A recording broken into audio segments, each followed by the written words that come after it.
Muito boa noite, queridos amigos. Estamos de volta aqui em mais um Polêmica Espírita. Esse é o nosso Polêmica Espírita de número 99. Uma alegria estarmos aqui novamente, acompanhados do nosso dileto amigo e confrade Paulo Neto, para mais esta edição daqui do programa. Desta feita, vamos tratar de um tema também deveras polêmico, intitulado A Imperatriz Teodora e a Reencarnação. Mas antes de a gente entrar nessa questão aí tão polêmica, que envolve, inclusive, vários confrades nossos no movimento espírita, vamos dar aqui o nosso boa noite ao Paulo Neto. Boa noite, Paulo Neto. Boa noite, Arthur. Boa noite a todos que vão aparecer, porque não tem ninguém ainda, né? Mas eu achei muito oportuno, melhor dizendo, a escolha do tema. Porque esse tema é recorrente. Todo dia, vamos dizer assim, modo de falar, né? Claro, aparece lá, principalmente no Facebook, Teodora combateu a reencarnação, não sei o que é que tem. E isso, por mais que a gente tenta mostrar às pessoas que não tem fundamento, não adianta. Continua repercutindo no movimento espírita. Então, o tema hoje, que é bem, eu acho que vai ajudar a gente a esclarecer de uma forma mais abrangente, e esperamos que os amigos possam replicar isso para aqueles que não têm essa percepção que a gente tem em função de pesquisas que foram feitas. Não estamos falando de achismo, né, Arthur? É importante. Exatamente, né?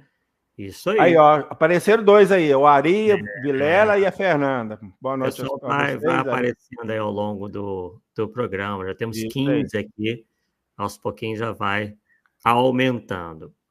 Bem, pessoal, então vamos lá, sem mais demoras, né? Temos muito o que falar, né? É um tema que envolve divulgação espírita, envolve muita história, né? Enfim, períodos bastante recuados da nossa história. E para iniciarmos, vamos justamente mostrar a vocês o que anda rolando por aí em termos desta informação. Vamos lá. Esse slide aí, pessoal, demonstra o que tem sido divulgado dentro do movimento espírita acerca desse suposto fato histórico envolvendo a reencarnação e envolvendo a Imperatriz Teodora. Então, está dizendo ali, olha, foi no segundo concílio de Constantinopla, em 553 depois de Cristo, que o imperador Justiniano e sua mulher Teodora decidiram proibir a crença na reencarnação, por achar que a crença no inferno eterno seria mais conveniente para coagir as pessoas à conversão. Então, pessoal, como vocês verão na noite de hoje, nós demonstraremos isso aqui, muitos confrades têm passado adiante essa informação sem uma verificação, sem uma pesquisa aprofundada, e nós, inclusive, não eu, né, mas principalmente o Paulo Neto e outros confrades que serão mencionados, fizeram uma pesquisa, né, bastante profunda e, já adianto para vocês, não verificaram, né, qualquer prova, né, enfim, nada que pudesse justificar, né, esta versão que anda por aí no movimento espírita, de que ela, inclusive, teria ajudado a fazer com que a reencarnação, né, de certa forma, colaborado para que a reencarnação não fosse mais divulgada, não fosse mais acreditada, né? Enfim, toda uma história que se começou a criar em torno dessa questão aí, e nós iremos ver isso direitinho na noite de hoje. Temos também aqui... Sim, pode falar. Essa fala aí tem que comentar. Sim. Então, está falando aí o seguinte, que no concílio de Constantinopla, no ano de 553, o imperador e sua mulher, então Teodora estava no concílio, participando, no concílio de 553. Só se foi como espírito, cara, porque ela desencarnou em 1548, ou seja, aproximadamente 5 anos antes. Então, quer dizer, as pessoas passam informação e nem isso é um detalhe que elas percebem, cara. Ela não tem como ter participado. Se falar assim, o Justiniano participou e advogou, beleza, tudo bem. Agora, incluir a mulher dele no meio dessa história aí não tem nada a ver, é um fake news danado. Só corrigindo aí que você soltou o 1548, né? Na verdade, você quer dizer 548. É 548. É a 548. força do hábito, né? É 548, é isso mesmo. Obrigado pela correção. Bem, então nós separamos aqui, né, só para título de... Essa é uma gravura, né, representando a Imperatriz Teodora, né, que foi uma figura bastante importante, né, como o Paulo aí já adiantou, e também consta do slide que nós acabamos de ver, né, ela foi a mulher do imperador Justiniano, e ela, pelo que se pode hoje em dia verificar, ela teve um importante papel, né, dentro do Império. Inclusive, ela é tida hoje como alguém que lutou a favor das mulheres numa época que nós bem sabemos, elas possuíam muito poucos direitos. Então, a gente está falando de alguém que, segundo muitos historiadores, foi uma figura honrosa e honrada, pelo menos a partir do momento que ela se torna imperatriz, e aí, né, passa a ter mais poder para fazer as coisas, né? A gente também pôde verificar, Paulo, que, né, inclusive no material que você nos passou, e também em outros materiais que nós pudemos ler, né, na Enciclopédia Britânica, enfim, outras obras também respeitáveis, né, e confiáveis, que a Teodora não era de família nobre. E então ela faz parte aí de alguns casos, né, onde imperadores, né, que abusavam do poder colocavam, né, assim, certas figuras que não faziam parte, né? Não foi bem o caso dela, mas a gente verifica muitos casos aí onde alguns imperadores colocavam súditos, né, ou seus súditos para fazer parte da família real, digamos assim, né? Uhum. E o imperador Justiniano, no caso, pelo que eu pude averiguar, né, ele foi realmente alguém muito poderoso, ele foi o comandante de um dos maiores impérios da história, que foi o Império Bizantino, né, durante o século VI, e ele entrou, o imperador Justiniano, que vou mostrar aqui para vocês como é que ele costuma ser representado, né, já que estamos falando dele agora, né, ele entrou para a história como responsável por nada mais, nada menos que a base do direito, e foi responsável pela base do direito civil de muitos estados modernos, porque ele escreveu uma obra muito importante chamada Corpus Juris Civilis, ou Civilis, né, que é, inclusive, né, como eu já adiantei aqui, é a base do direito civil de muitos estados modernos, né? Quer dizer, é algo que sobreviveu muito tempo e foi levado em consideração por muitos juristas da atualidade, né? E aí, nessa história do Justiniano, ele ficou muito conhecido, né, Paulo, justamente por ter se casado com uma prostituta. Só que não é bem assim, né? Quer dizer, há uma certa dúvida em relação a isso, né? A gente pode verificar que alguns autores não a viam como prostituta, nem como cortesã, né? A cortesã seria uma mulher que só realmente se relaciona com homens de grande poder financeiro, né? Aquela coisa toda.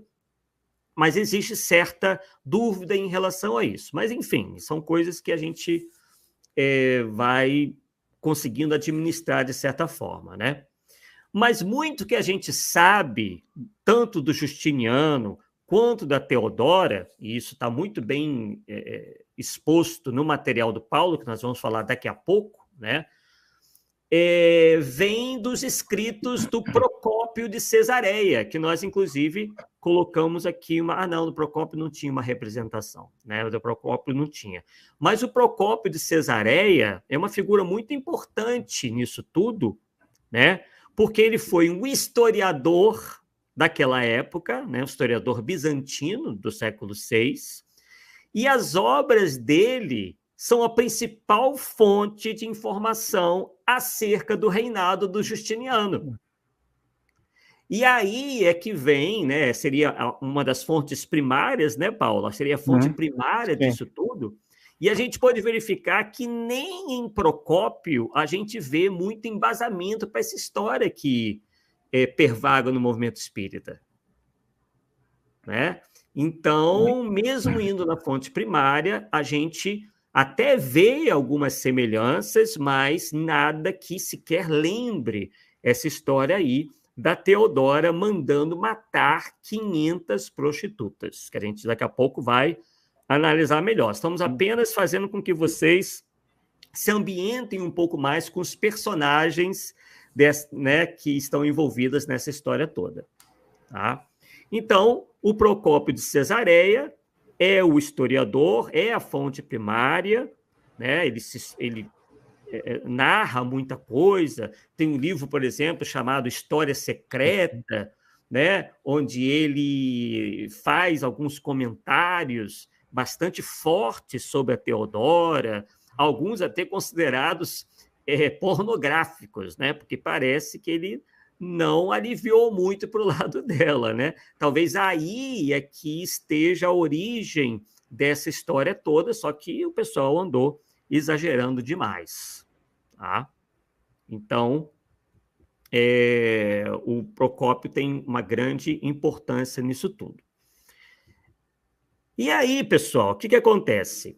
Como nós dissemos há pouco, muito da vida dos dois a gente toma conhecimento a partir dos escritos do Procópio de Cesareia, que era, na verdade, um secretário pessoal de um general do Justiniano, né? E ele acaba escrevendo um livro criticando não só o general, mas, como eu já disse para vocês, a Teodora e também o próprio imperador, né? E a Teodora, ele sempre chama, né, a imperatriz de do prostíbulo, quer dizer, ele sempre está fazendo referência a esse suposto passado dela, né, como prostituta, né? Mas afinal, né, quem seria essa suposta prostituta que conquistou o coração do imperador, né, lá dos tempos do Bizâncio? Bem, o que a gente sabe ao certo sobre a Teodora? A gente coletou as informações de que ela nasceu em 495 depois de Cristo, né? E ela teria ficado órfã de pai. O pai era um adestrador de ursos, né? É engraçado isso, né? Adestrador de ursos. E ela perdeu o pai quando ela tinha 5 anos de idade. Já a mãe era artista de teatro e ensinou o ofício para sua filha. E aí é que vem um pouco da explicação, né, Paulo, de por que ela tenha sido confundida, né, com prostituta, porque naquela época, né, as pessoas do teatro eram mal vistas, muito mal vistas, principalmente as mulheres. Né?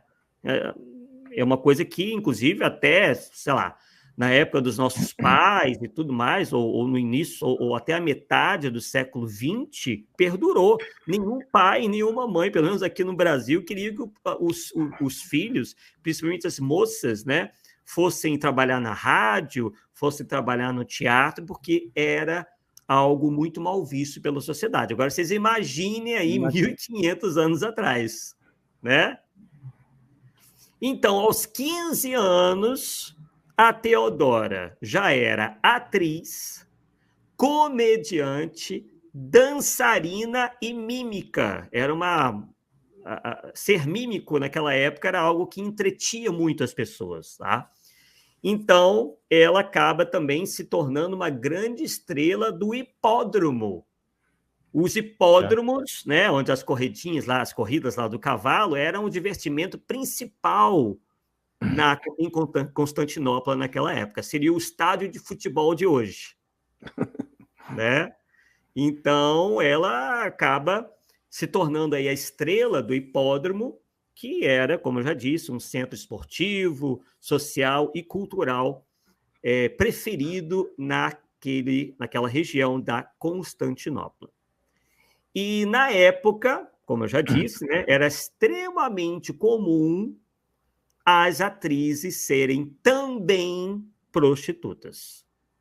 Então, na verdade, não se sabe ao certo se ela realmente, em algum momento, né, fazia esse tipo de trabalho, né, para conseguir dinheiro, né, ou se isso deriva do fato de ela ser atriz, porque naquela época ser atriz era também ser prostituta. Tá? E aí ela se casa aos 18 anos com um governante muito rico, só que o casamento não durou muito tempo. E aí ela volta a Constantinopla, ela se ausenta um tempo, ela depois retorna a Constantinopla para viver numa comunidade no deserto. A Teodora morou numa comunidade meio ascética no deserto, né? E aí foi nesse momento, Paulo, e você sabe muito bem disso, porque o material que você me passou cita um pouco isso, que ela passa a adotar uma vertente do catolicismo que considerava Jesus uma divindade, né? Ele, quer dizer, ele não era um homem, né, digamos assim, não homem, era o Jesus não homem, né? Então, era algo que a religião, por exemplo, católica, hoje não apresenta. Então, era uma ideia um pouco diferente do que nós temos hoje, né? E aí, pouco tempo depois, ela renuncia ao seu trabalho de atriz e passa a viver próximo ao palácio lá do Justiniano como tecelã. E aí, essa proximidade com o palácio e com o próprio governo leva a Teodora a Justiniano, que então se apaixona por ela, né? Segundo diz os relatos, ele se apaixona pela encantadora beleza e forte personalidade da Teodora. Só que ele ainda não era imperador. Quem era imperador na época em que Justiniano conhece a Teodora é o seu tio Justino, né, que não aprovava o casamento, né, porque isso era tido como ilegal, porque lá no reino deles era proibido, né, se casar com atrizes. Tá? Não se tinha certas regras em relação aos casamentos dos nobres, né? E outro obstáculo que a Teodora, que achei engraçado isso, quando eu tomei conhecimento, é que a mulher do tio, né, se tornou outro obstáculo. Essa era a imperatriz Eufêmia. E aí, logo após a morte da Eufêmia, que era meio que inimiga da Teodora, o Justino, né, que era então o imperador, aceita mudar a lei para que Justiniano e Teodora possam se casar sem maiores problemas, né? E aí, então, depois de 2 anos como marido e mulher, Justiniano e Teodora são coroados imperador e imperatriz. E aí, o que consta da história? Né? Daqui a pouco a gente vai chegar na questão do movimento espírita, só para vocês verem, né, e terem como comparação o que diz a história, a documentação e tudo mais, e essa versão que andou por aí desinformando as pessoas. Então, no governo, a Teodora passa a ter realmente grande participação e influência sobre o Justiniano, né? O Justiniano era, não porque ele fosse fraco, mas ele já tinha certas ideias muito avançadas para a época. Justiniano, por exemplo, muito antes de conhecer a Teodora, já defendia a diminuição da distinção entre gêneros e classes. Ele era uma pessoa que sempre propugnou por achar que a mulher tinha que ter mais participação na sociedade, assim como também os mais pobres, né? Então, ele passa a defender, né, que as pessoas que tivessem mais capacidade pudessem ter mais espaço, que isso não poderia depender unicamente do gênero, né, do sexo ou da condição social. Né? Então, é por isso, você veja que ele é uma pessoa tão aberta, né, tão avançado, o pensamento tão avançado para a época, que o seu livro, né, até hoje é utilizado, né, como base aí do conceito de Estado ocidental moderno. Se deve ao Justiniano o conceito de Estado ocidental moderno. As bases todas do direito da Europa, né, também são aí criadas tendo o pensamento do Justiniano como sua base. Tá? E também ele acaba influenciando na Igreja Ortodoxa Oriental, tá? Com essas ideias. E aí a Teodora passa também, de certa forma, junto com o Justiniano, a atuar ativamente pelos direitos das prostitutas. Não, aí muita gente, aí que acontece, né, Paulo? Muita gente atrela isso ao fato de acharem que ela realmente tenha sido prostituta. Sim. Né? Às vezes colegas, né? Às vezes colegas. Exatamente, exatamente. Quer dizer, e ao contrário, ela passa a defender que essas pessoas que eram completamente excluídas e tudo, né, tivessem mais direitos, pelo menos mais respeito, né? E ela dizia que era uma questão de justiça social por questões aí de desigualdade, né? Que obrigavam as mulheres, ela via que aquilo é uma questão social, como as mulheres, às vezes, eram largadas, né, na época, dependia muito dos homens, aí às vezes eram largadas, não tinham como sobreviver, não tinha trabalho, não tinha nada, às vezes ficavam viúvas, elas não tinham outra solução senão vender os corpos. Essa era a ideia da Teodora. Então, ela via como uma questão de um problema social mesmo, né? Que obrigava as mulheres a oferecerem seus corpos. E aí ela passa a fechar os prostíbulos, cria abrigos e aprova leis que acabavam com a prostituição obrigatória. Eu não entendi bem, né? Eu me deparei com as informações, mas não sabia, assim, não consegui entender exatamente o que eles chamam de prostituição obrigatória. Não sei se... Mas talvez seja em função dessas dificuldades todas. Né? A mulher não tinha saída, né? Se não se prostituir para poder sobreviver. Né? E também, Paulo, para a gente entender melhor o pensamento dela e do Justiniano, eu pude verificar que ela, justamente isso baseado nisso que eu acabei de falar, porque ela via que as mulheres divorciadas, ou que o marido deixava e tudo mais, né, os direitos dessas mulheres eram muito poucos. Então, ela passa a ampliar os direitos das mulheres perante o divórcio. Quer dizer, obrigando os homens a, de certa forma, ajudá-las, né, ou dividir algumas coisas para que elas não ficassem completamente desamparadas. Né? Então, ela concede direito à propriedade às mulheres divorciadas e faz uma coisa também muito interessante, Paulo, que eu descobri. Ela criminaliza o estupro. Interessante, inclusive, isso aí, novidade. Ela criminaliza o estupro. Com, aí, claro, né, como é uma época que a gente sabe que era muito complicada, o estuprador era condenado à pena de morte. Né? Naquela época, a gente sabe como funcionava, né? Uhum. E ela foi além, inclusive. Ela estabelece uma lei que proibia as mulheres de serem mortas após casos de adultério.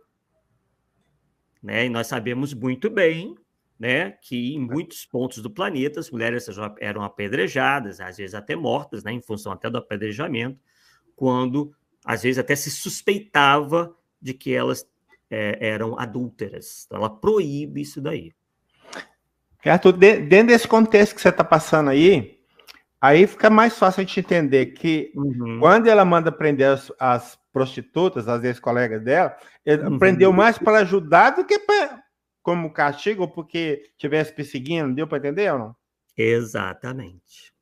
Perceba, Paulo, como isso desmonta essa tese toda tudo. que a gente vai ver daqui a pouco, melhor, que é espalhada pelo movimento espírita, né? Ele está fazendo esse preâmbulo justamente, né, para que a gente possa entender. Não, mas está ficando muito legal. Bom mesmo.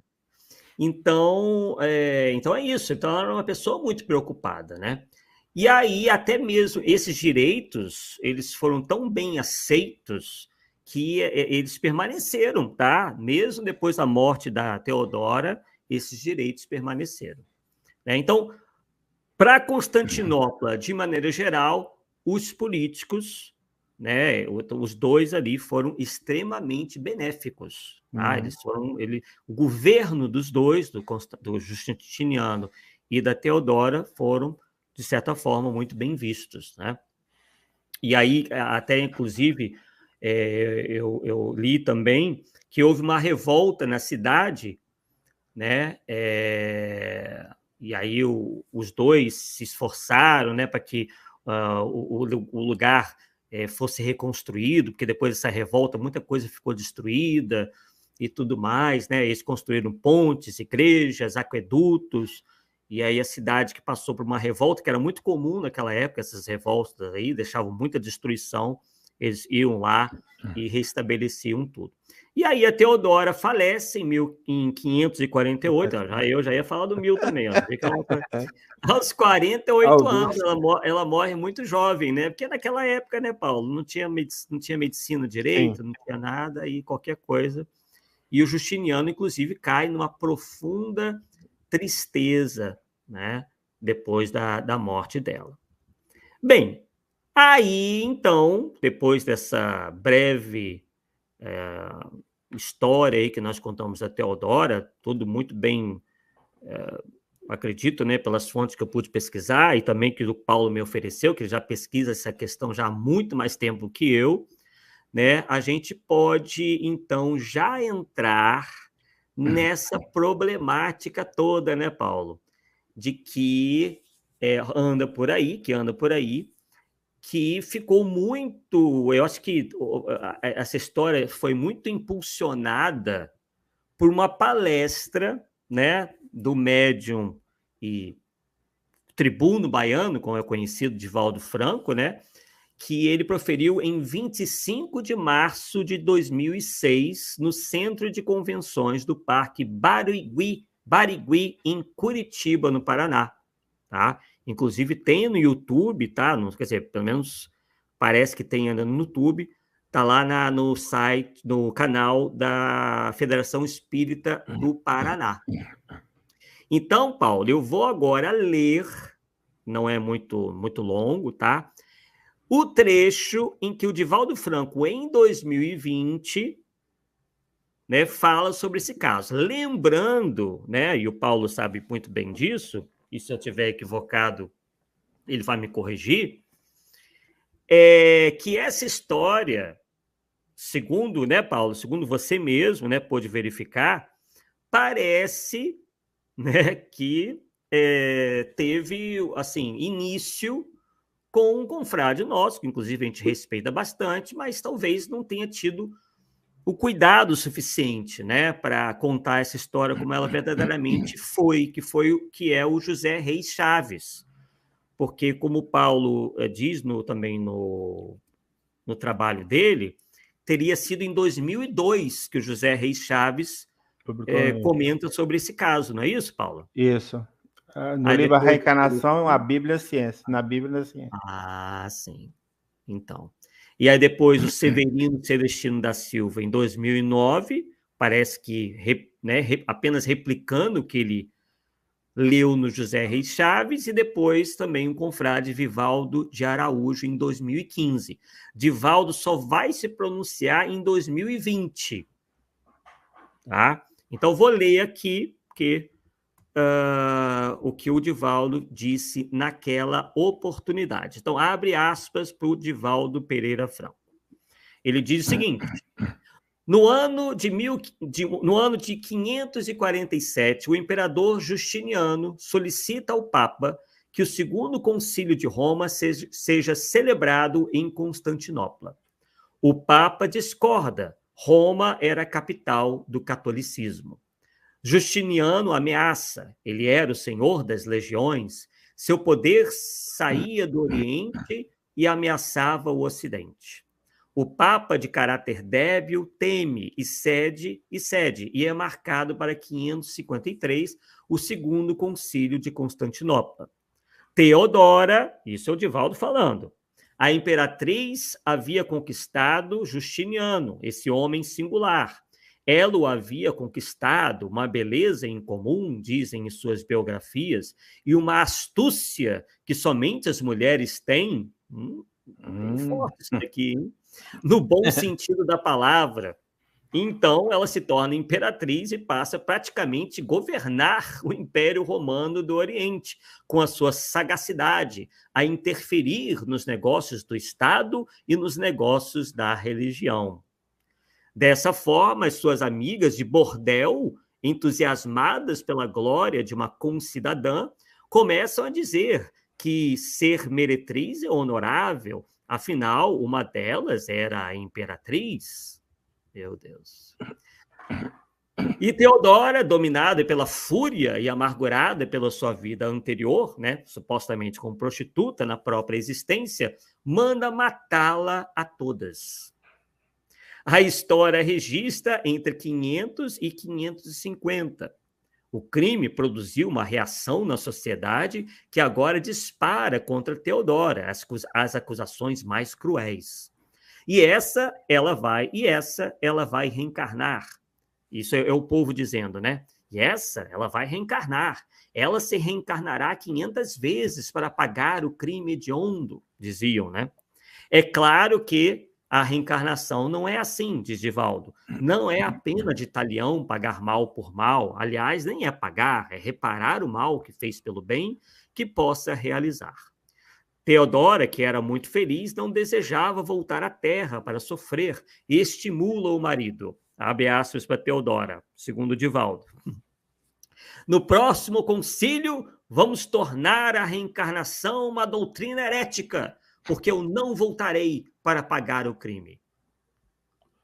Prossegue Divaldo. Nesse concílio, discutem-se as doutrinas de Orígenes. Mas, nesse ínterim, morreu Teodora, em 548. O imperador, diz uma das suas mais belas biografias, entrou num surto depressivo profundo e nunca mais saiu do palácio. Também outra informação que não parece, enfim. A primeira proposta a ser votada foi a doutrina de Orígenes, para poder vetar-se a reencarnação. Os debates foram acirrados, presididos pelo imperador com as armas nas mãos, e o debate terminou com a vitória da heresia sobre as doutrinas de Orígenes, por 3-2. A partir dali, a reencarnação foi colocada à margem, e no ano seguinte, 554, o Papa homologa as decisões do concílio e a reencarnação é considerada uma doutrina herética. Diz a história das religiões de língua inglesa que o próprio Justiniano decretou a matança dos reencarnacionistas. A ele se atribui o homicídio de mais de 1 milhão de pessoas que eram reencarnacionistas. E aí, Paulo, não fecha aspas aí para o Divaldo Franco, né? E aí nós também consultamos, e o Paulo também consultou, né? E parece que fecha muito bem com o que o Paulo pesquisou. Um estudo foi publicado no Jornal de Estudos Espíritas do confrade Adolfo de Mendonça Júnior, ele que é do Núcleo de Pesquisadores Espíritas, o NUP, Agnello Morato, lá de Franca, em São Paulo.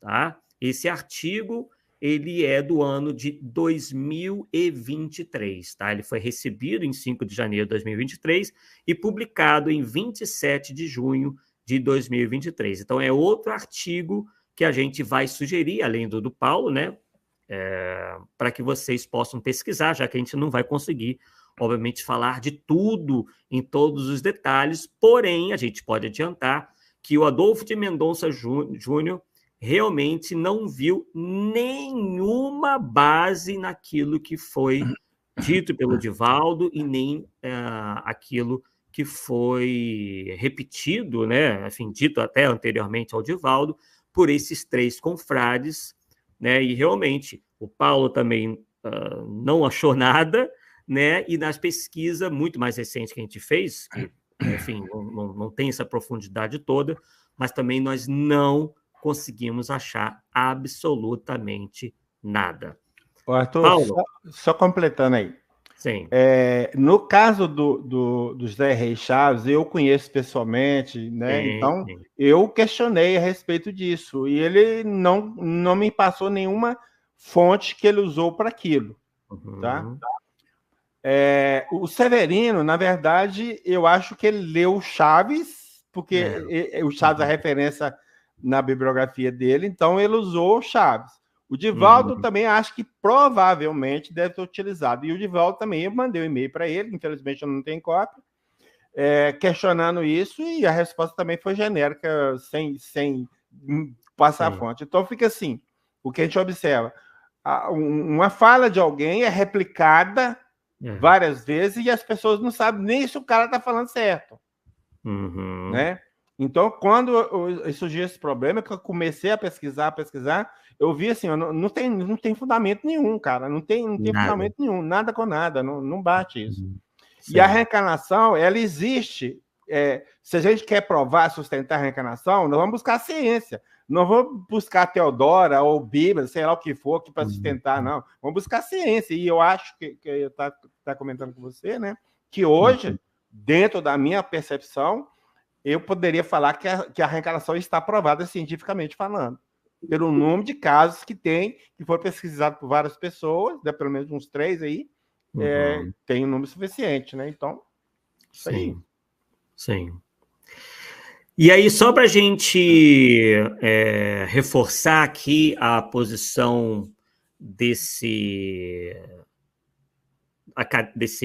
nosso confrade espírita, né, que escreveu esse artigo, que é o Adolfo de Mendonça Júnior, né, que vocês podem encontrar, ele diz o seguinte, ó, deixa eu ver se eu acho aqui, eu separei, achei muito interessante essa parte aqui, ó.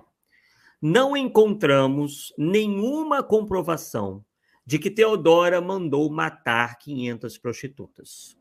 Não existem referências na literatura acadêmica que validem as informações de Divaldo, acima citadas, né, que eu li para vocês, e repetidas por outros literatos espíritas, também aqui já citados.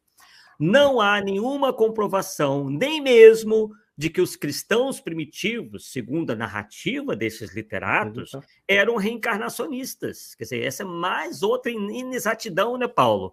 De atribuir a esses cristãos primitivos a crença na reencarnação, não é isso? O que nós temos é que Orígenes acreditava numa reencarnação não nos moldes do espiritismo, tá? Sim. Então, ele que defendia essa tese, mas não era uma coisa que toda a igreja defendia. Talvez a igreja não tinha nem percebido isso, a questão da reencarnação, não brigava, não era a favor nem contra, mas começou a surgir ao longo do tempo.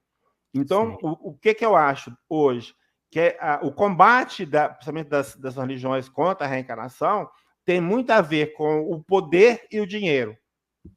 Porque se existe a reencarnação, a salvação está na minha mão. Se não existir, está na mão de quem? Do líder religioso, ou padre ou pastor. Então, eles combatem por isso. É a minha percepção. Posso estar enganado? Claro que posso. Mas a minha percepção é isso. Então, o ataque que foi feito a partir de um certo tempo, que eu não sei precisar, a ideia da reencarnação tem, para mim, este fundamento. Sim. Exato. E aí, então ele prossegue dizendo, ó, que não há nenhuma comprovação, né, como eu já disse, nem mesmo de que os cristãos primitivos, segundo a narrativa desses literados, eram reencarnacionistas, e que o povo teria amaldiçoado a imperatriz a morrer por 500 vezes, como se fora a sua punição.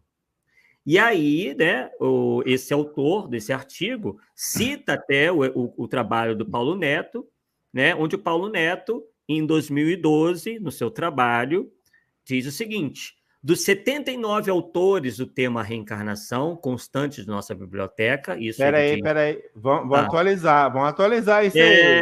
Atualiza aí. 96, hoje eu tenho 96. Exato. Então, aí, já atualizada, já vou ler atualizada, olha que maravilha. Dos 96 autores do tema reencarnação, constantes de nossa biblioteca, somente um relata o episódio no qual Theodora teria condenado à morte as 500 prostitutas. Já foi citado aqui, né, novamente reforçando que nada contra, né, o confrade José Reis Chaves. Não é ele. Não é ele. É o Roger Kesten, que no livro Jesus Viveu na Índia. É o único que eu achei alguma coisa. Sim. Tá? Tá. É que você diz ali, é o escritor José Reis Chaves, que infelizmente não nos informa a sua fonte primária. Aí você diz lá, fora dessa lista temos Kesten. Então, vamos dizer assim, são dois, na verdade, vamos dizer assim, né, dentro do que eu achei. Então, no total são 98. Os 96 mais esses dois, 98. Então, não dá 2%, cara. 2%. Não dá, cara. Como é que eu vou aceitar 2% de que vai defender uma tese quanto o resto? De jeito nenhum. Tem como. Não tem como. E é por isso que você diz no seu texto, né? Em razão disso, julgamos ser muito pouco para um assunto tão grave quanto este. Sim. Quer dizer, esses 2%, aí, menos de 2%, porque agora são 2 em 96, né? Não, 98, porque eu tenho que somar 98. Os dois no 98, porque eles não estão na lista. Não quer dizer? Então, não, realmente, sem chance, não dá. Então, você diz, em razão disso, julgamos ser muito pouco para um assunto tão grave quanto este, que, levando-se em conta a nossa pesquisa, não temos base para afirmar, com o mínimo grau de certeza, o que realmente teria acontecido. Quer dizer, e aí, aí é dito nesse texto, né, que nós estamos aqui nos servindo. As fontes acadêmicas nos remetem ao comportamento de Theodora no passado, ou seja, que sua crença religiosa ficou contaminada por heresias do passado, e ela ficou com uma mancha indelével em sua biografia. É provável que, a partir dos escritos de Procópio de Cesareia, que nós mencionamos no início do estudo, se espalhou a ideia segundo a qual Theodora teria perseguido as prostitutas e as teria encarcerado no convento que ela criou para a recuperação dessas cortesãs. E, realmente, essa história do convento nós não mencionamos ainda, né?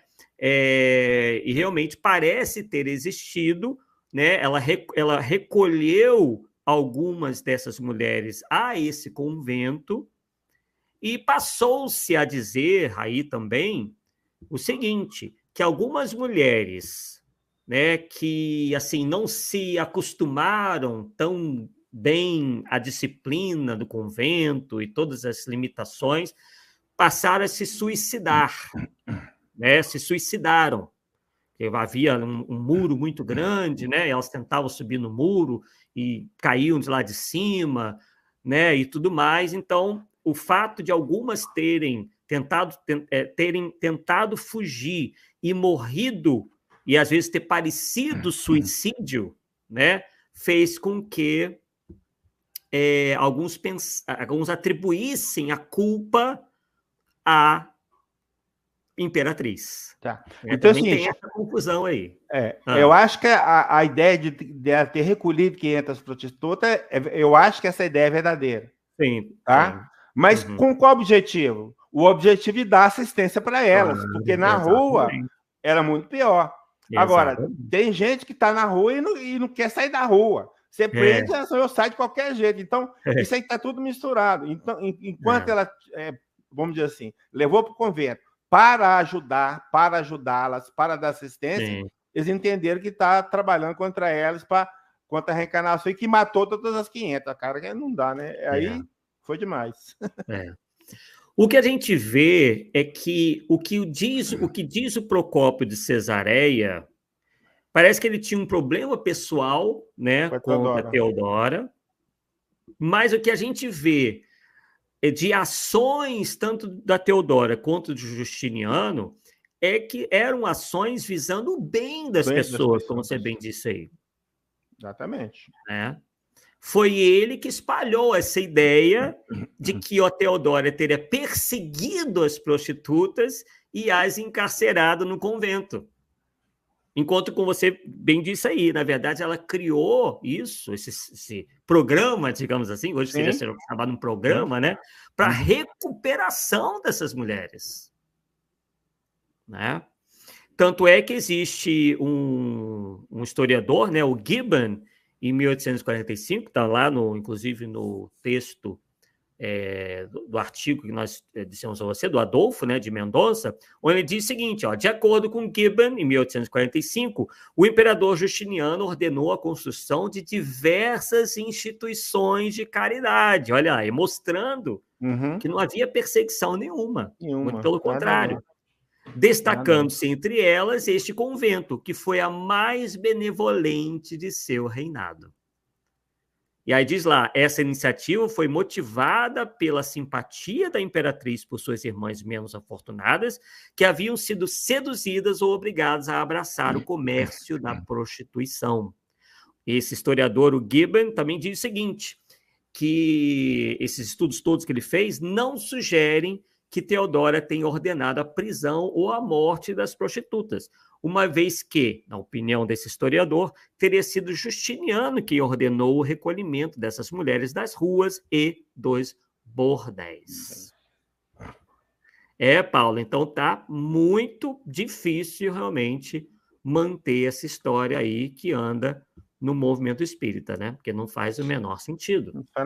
Para mim, já não fazia muito tempo, né? Porque essa coisa, quando eu cisco um negócio e vou pesquisar, cara, não dá outra, né? Eu senti que tinha alguma coisa que não estava batendo. E aí você vai pesquisando, você vai percebendo que tudo furado, tudo furado. Na verdade, ela fez uma caridade, né, em relação às prostitutas, e eles estão falando que foi assassina. Cara, a diferença é grande. Meu Deus do céu. Ai. E aí, recentemente também, o Adolfo menciona, né,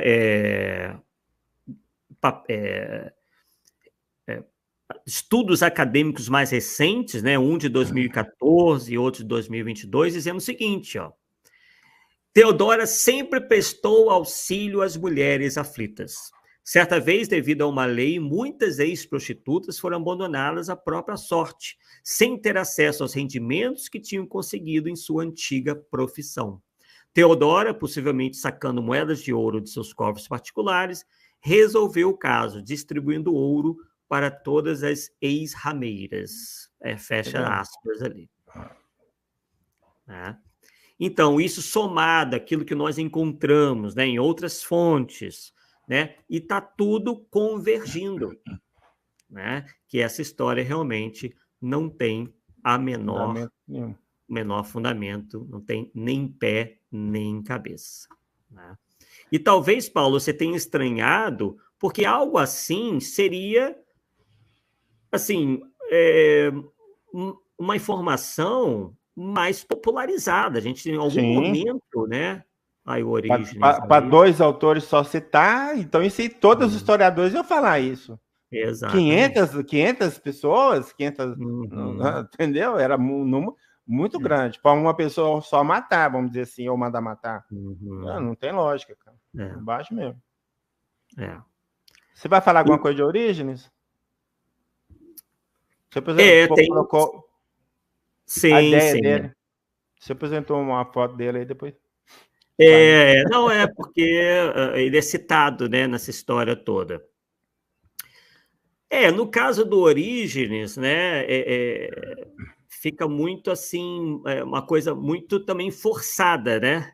O que você acha que é mais importante a gente passar para o pessoal? Eu não consegui muita informação de Orígenes, porque o livro dele que é citado, De Princípios, né, eu não acho ele em português, então fica dificuldade danada, mas alguma coisa, pelo menos, a gente tem das ideias dele, né? Então, a ideia dele, da criação é que todos os seres espirituais foram criados puros. E alguns decaíram e, por isso, tiveram como punição encarnar a primeira. Né? E uma vez encarnados, eles reencarnariam de mundos em mundos. Tá? Então, observa-se que o quê? É totalmente diferente da ideia espírita. Você não tem nem como comparar. Segundo o que eu entendo, no Concílio de Constantinopla, a briga da igreja, né, do concílio lá, era contra a ideia da pré-existência. E, obviamente, você acabando com a pré-existência, automaticamente você acaba com a reencarnação. Mas a pré-existência dele é no sentido de que foi criado, caiu. É a tese de Rustem, cara. Está aqui. Tá certo? Foi criado por e caiu. Então, não é o que o Espiritismo prega. E não é isso que a gente prega. Então, não tem nada a ver uma coisa com a outra. Né? E lá não tinha essa preocupação, vai reencarnar. É óbvio que se a gente for estudar, principalmente a cultura hebraica da época de Jesus, você tem o historiador Flávio Joséfo, né? Ele traz o pensamento dos fariseus da época dele, e ele era um fariseu, que algumas almas eram punidas e ficavam no outro mundo. A punição era ficar lá. As que eram agradáveis a Deus, que, né, caíam na graça de Deus, reencarnavam. Tá? Então, a ideia, a reencarnação era uma benção, porque eles não acreditavam nem tanto em vida após a morte, né? Da forma que a gente acredita, ou talvez ficava de uma outra vida, dormindo, sei lá, não sei o que acreditar, mas... E eram somente seres especiais. Então, dá a ideia, pelo menos para mim, que essa ideia de reencarnação dos fariseus era só em relação aos profetas, aos homens escolhidos por Deus. E eles voltariam, não era para a população em geral. Tá? É tanto que, por exemplo, quando Jesus pergunta assim para os discípulos, quem dizem, né? Ou seja, quem o povo diz que eu sou? Uns acham que seja Jeremias, Isaías, Elias, não sei o quê. Então, porque eles tinham ideia, eu só citar o nome de profetas. Então, porque eles tinham essa ideia de que os profetas poderiam receber o prêmio, olha, você vê, receber o prêmio e reencarnar na Terra. Os ruins ficaram tudo lá de lá. O que eu separei aqui do Orígenes, né, realmente,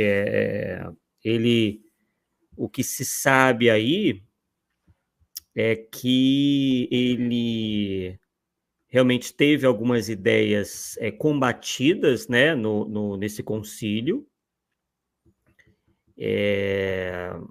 mas alguns atribuem que alguns dos seus pupilos, seus discípulos, né, que são chamados de origenistas, foram eles que meio que deturparam, exageraram algumas doutrinas do Orígenes, né, fazendo com que isso acontecesse. Mas realmente a gente encontra, né, que ele acreditava na tese da pré-existência da alma, e que defendia uma doutrina que eu fui buscar, não entendi muito, chamada de apocatástase, que seria uma espécie de restauração universal, né?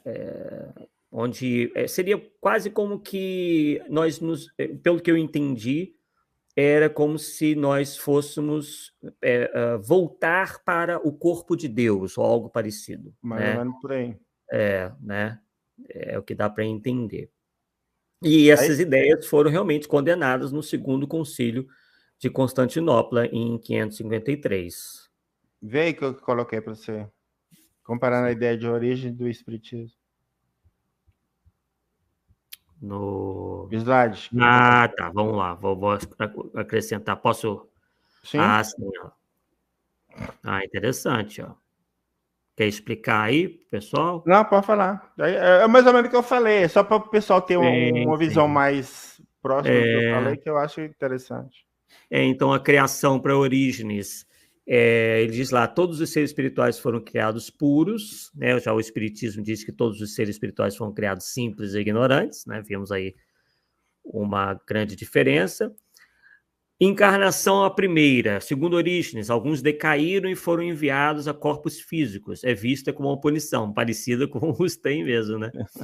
Já o Espiritismo, todos passam por ela para sua caminhada evolutiva, é regra geral visando o progresso. Pré-existência, segundo Orígenes, em razão do item 1. Tá, né? Foram criados puros. Já em espiritismo é uma coisa, né? Razão dos itens 1 e 2, né?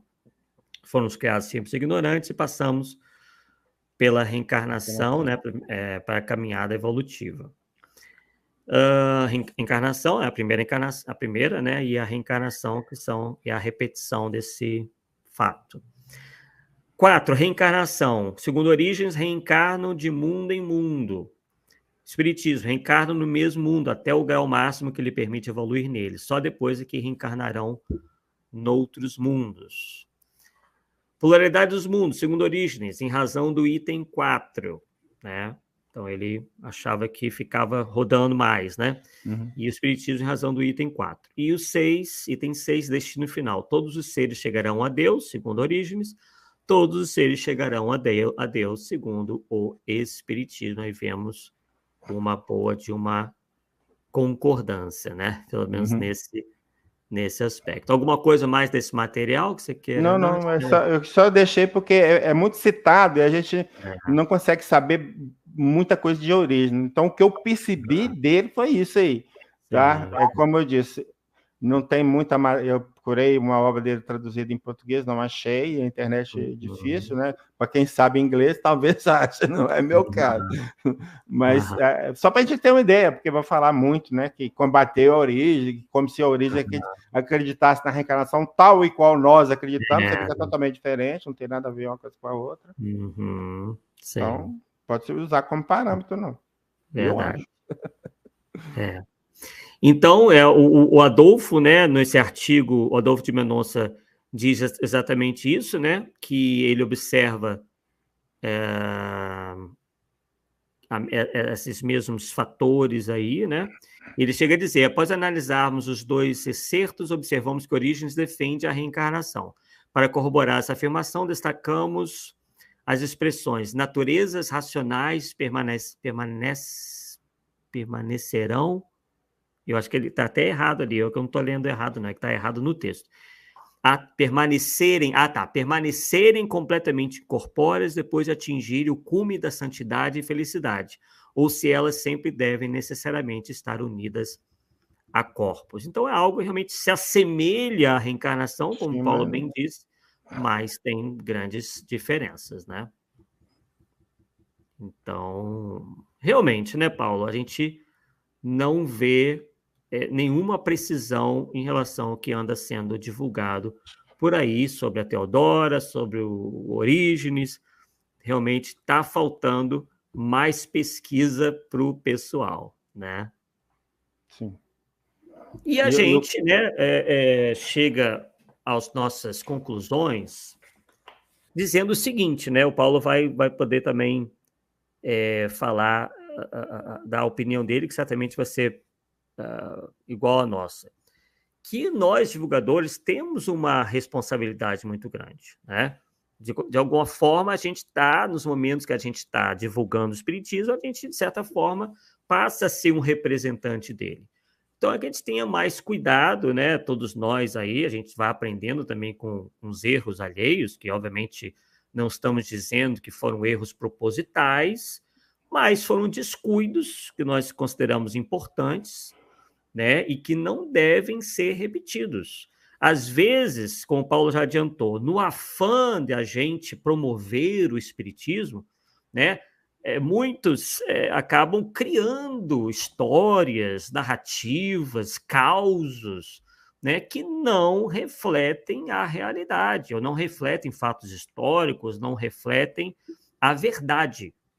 O espiritismo não precisa disso, não precisa estar criando factoide, fake news, fatos extraordinários, sem comprovação nenhuma, para que a gente divulgue o espiritismo. O espiritismo tem os seus princípios, que estão muito bem exarados nas obras fundamentais de Allan Kardec, em outras obras complementares sérias, e não precisa a gente se utilizar da mentira, dos exageros, né, de deturpações para a gente defender os princípios espíritas. Os princípios espíritas são racionais, são lógicos, cada vez mais vêm sendo aí confirmados, né, por outros pesquisadores não espíritas, na ciência, enfim, nas ciências de maneira geral, eu acho que nós temos visto que tem caminhado, mesmo que possa não ser na velocidade que a gente quer, né? Mas tem caminhado para cada vez mais para a comprovação desses princípios, principalmente o da reencarnação, como já bem disse o Paulo, que na posição dele já é algo que está aí realmente bem estabelecido em muitos setores do meio científico que realmente estudam isso daí. Então vai aí o alerta a todos nós para que cuidemos, para que a gente também não replique, porque a culpa é nossa também, né, Paulo? A gente fica replicando as coisas sem verificar. E foi o que você não fez. Você viu aquilo ali, opa, eu vou atrás disso daí. E aí surgiu esse belo trabalho, e aí você pode, inclusive, passar para o pessoal aí sobre onde encontrar, né, esse material. Vou encontrar lá no meu site, né? Sim. Ele mudou o endereço, mas se colocar paulosnetos.net vai abrir de qualquer jeito. Mas hoje o endereço certo é https:// paulosnetos.net, mas se você quiser paulosnetos.net, cai lá de qualquer forma. Tá? Sim, sim. O que a gente observa, não é a primeira vez que me ocorre buscar a fonte primária. A primeira vez que me ocorreu correr atrás de uma fonte primária foi a famosa frase atribuída a Leon Denis. A alma dorme na pedra, sonha no vegetal, agita-se no animal e acorda no homem. Até onde eu percebi, talvez tenha sido até o nosso notável Herculano Pires que começou a espalhar essa frase do jeito que é. Não achei em outro autor, mas então eu acho que é ele, não posso afirmar também, mas tá aí a informação. Então, a frase que ele disse é: a alma dorme na pedra. Então, mas o que realmente o Leon Denis diz? Nós vamos ver no livro O Problema do Ser, do Destino da Dor, e vai falar assim: na planta a inteligência dormita, no animal sonha, só no homem acorda. Quer dizer, completamente diferente. Sim. Então, a questão nossa é a seguinte: nós temos que ter o hábito de tentar buscar uma fonte primária da informação para saber se o autor disse o que o Arthur disse que ele disse, ou que o Paulo disse que ele disse. Sim. Tá? Porque nós vamos nos surpreender com muitas coisas que não vai bater. Este foi um caso e o caso da Teodora foi outro. Que quando eu comecei a correr atrás da informação, não achava. Ou seja, veja bem, 96 obras, nenhuma delas, aliás, uma delas fala. Não, aliás, vamos corrigir, eu estou fazendo confusão. 96 obras de reencarnação que não falam. 2 outras obras que não falam de reencarnação, mas falam do caso, falando desse caso. Uma é fonte primária, que é o Kessler, Jesus viveu na Índia. O outro, que é o Chas, é uma fonte secundária, que pegou de algum lugar. Sim. Dentro de um conjunto. Então, como nós falamos, e o Arthur bem alertou, um caso grave desse, vamos dizer assim, uma repercussão fantástica pela época, matar 500 mulheres, todo mundo ia falar. Todos os autores iam falar, todas iam falar. Ninguém falou. Ou um só falou, é muito para aceitar, eu acho. Como pesquisador, eu bato contra. Tá certo? Uma situação dessa, sinto muito. Eu bato contra. De jeito nenhum, não tem lógica. E dentro da sua percepção, da sua análise, que eu acho que você trabalhou um ângulo totalmente diferente do que eu trabalhei, mas foi muito bom mesmo, é tentar mostrar, vamos dizer assim, o caráter da Teodora e de Justiniano, que é um caráter de pessoas preocupadas em assistir às outras pessoas, em cuidar e amparar. Quer dizer, então você pega duas pessoas com um caráter desse, como é que vai justificar que ela tenha mandado matar 500 prostitutas? Não bate, cara, não bate. Então, são coisas que a gente tem que correr atrás. Então, o importante para nós, então, em relação a qualquer informação, é buscar a fonte primária para saber se a informação está certa ou não. Não aceitar nada de ninguém, nem do Paulo, nem do Arthur, nem de ninguém. Vamos correr lá atrás para ver. O Paulo falou assim, está no livro Agenda, página tal, corre lá para ver se é aquilo mesmo. É isso que a gente tem que fazer. E aí a gente vai descobrir coisas interessantes, e vai até mesmo falar assim, não, o autor está certo, ótimo, então é um conhecimento que eu vou aceitar. Se não, meu amigo, sinto muito. Você vai entrar em contato, Arthur, aquele negócio que você falou lá, não está batendo, o que você me diz disso? O Arthur, não, Paulo, você tem razão. É isso que eu acho que a nossa posição como expositor, como escritor é essa. Se alguém nos provar que a gente está errado, nós vamos mudar de opinião. Mas eu sempre vou naquele meu ditado, né? Achismo por achismo, eu fico com o meu. Isso aí. Agora, a percepção de abrir mão de um pensamento a favor da verdade, olha para você ver a diferença. Sim. A favor da verdade, todos nós temos que abrir mão. Não tem jeito.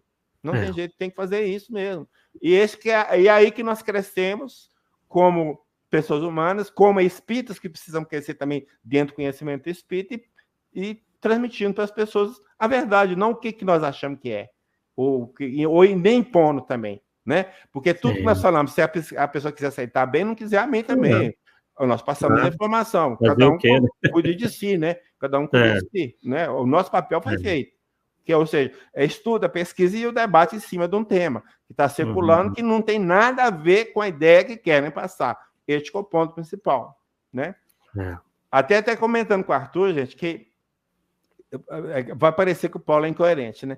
Eu tenho um artigo, artigo não, já virou e-book, né? A reencarnação na Bíblia. Cara, você fala que reencarnação não precisa de provar nada. Como é que você está querendo provar a reencarnação na Bíblia? Eu não quero provar a reencarnação na Bíblia.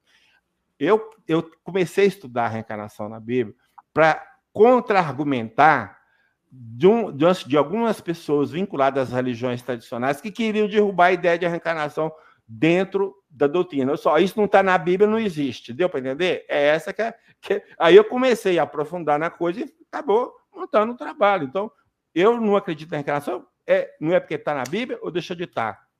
Não é porque alguém falou ou não é porque Teodoro combateu ou não é porque um concílio decidiu ou não. Eu acredito porque eu vejo lógica.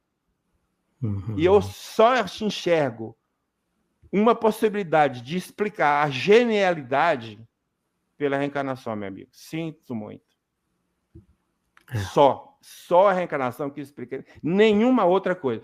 Porque se você achar que Deus criou uma pessoa inteligente, as outras, vamos dizer assim, entre aspas, burras, é porque Deus foi parcial. E isso não existe na legislação divina. Ele trata todo mundo da mesma forma, do mesmo jeito. Então, a reencarnação, para mim, está provada dentro disso aí. Ele não precisa de mais ninguém. Só isso. Pela lógica, então, trabalho por aí. Então, valeu. Acho que o seu estudo, seu levantamento, muito bom mesmo. Eu acho até que... né? Põe aí para alguém... um editor de texto por voz e depois trabalho. Isso ficou legal mesmo, com certeza.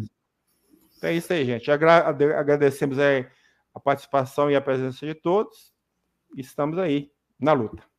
Isso aí, né? E também quem quiser, além do artigo do Paulo, que nós já colocamos aí, né? Com o nome, tudo certinho. Quiser também achar o do Adolfo de Mendonça. Eu tenho a impressão que o Adolfo está no meu site. Deixa só um minutinho aqui, Arthur. Espera aí, só um minutinho. Eu acho que eu coloquei lá. Eu falei com ele. Adolfo, né? Isso. Mas quem quiser... então tá no seu site também, esse do Adolfo, será? Tá? Tá não. Só no Jornal Espírita. Eu pensei em colocar, mas depois deve ter desistido, ele não me respondeu. Mas também é um trabalho bastante interessante, que cita o Paulo, e que se chama Imperatriz Teodora, Orígenes e a Reencarnação, né? Então, a gente também sugere, né? Aliás, Imperatriz Teodora, Orígenes e a Reencarnação no Cristianismo Primitivo, um estudo comparado, né? Ele que é lá do Núcleo de Pesquisas Espíritas, Anhelo Morato, lá de Franca, em São Paulo. Então tá aí, pessoal. Esperamos que isso possa ajudar, né, para que essa história definitivamente não seja mais aí replicada no meio espírita. Não aconteceu nada disso que nós mostramos aqui. Vou até mostrar novamente, ó.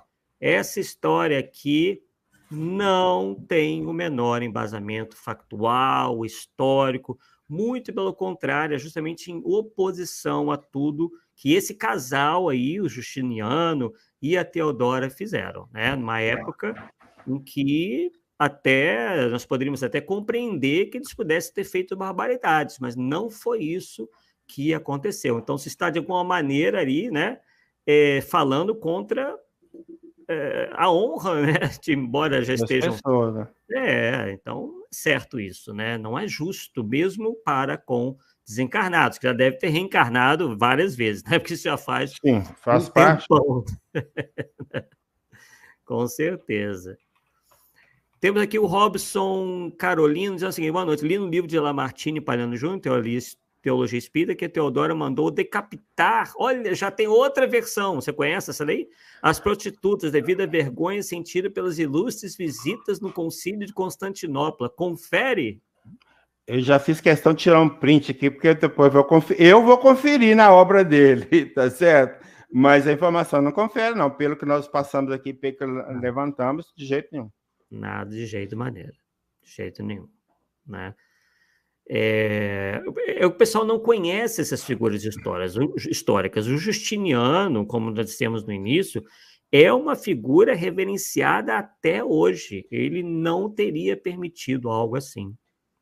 Né? E também não parecia que era, né, dado o caráter da Teodora ter feito esses absurdos. Né? Então, Robson, não sei, deve ter chegado só agora, né? Fala, Paulo. Ô, Robson, depois você entra no meu site, vê lá o artigo pequeno, lá está escrito assim, olha, o título, Teodora e as 500 prostitutas. Pesquisa lá, você vai encontrar o artigo, você lê, é um artigo pequeno, mas eu dou um resumo lá a respeito disso.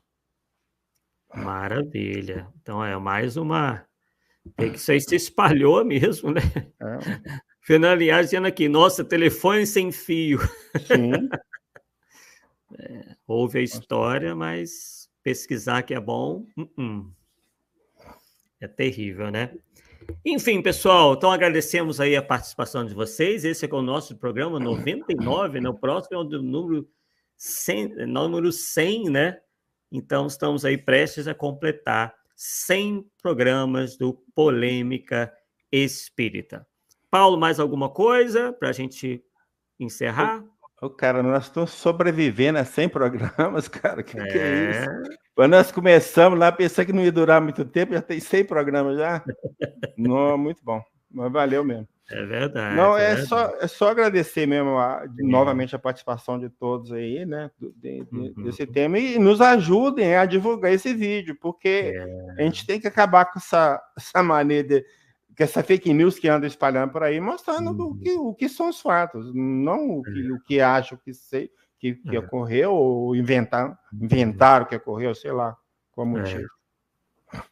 É verdade. Já estão surgindo outras versões aí, que mandou que decapitar, o negócio já está... Né? Já está entendendo, né? Telefone sem fio mesmo. Chega no final, na ponta lá, a história já está completamente diferente. E eu tenho esse livro do Lamartine, vou olhar mesmo. Quero ver o que fala, né? Palhano Júnior, né? Que é um autor respeitável, né? Mas, por ingenuidade, acabou aí dando asas aí essa nova versão contrária à pobre da Teodora, né? Bem, então é isso, pessoal. Agradecemos aí mais uma vez e daqui a 2 quartas-feiras estaremos aqui de volta em mais um Polêmica Espírita. Tenham aí um bom descanso e até a próxima, pessoal. Tchau, tchau.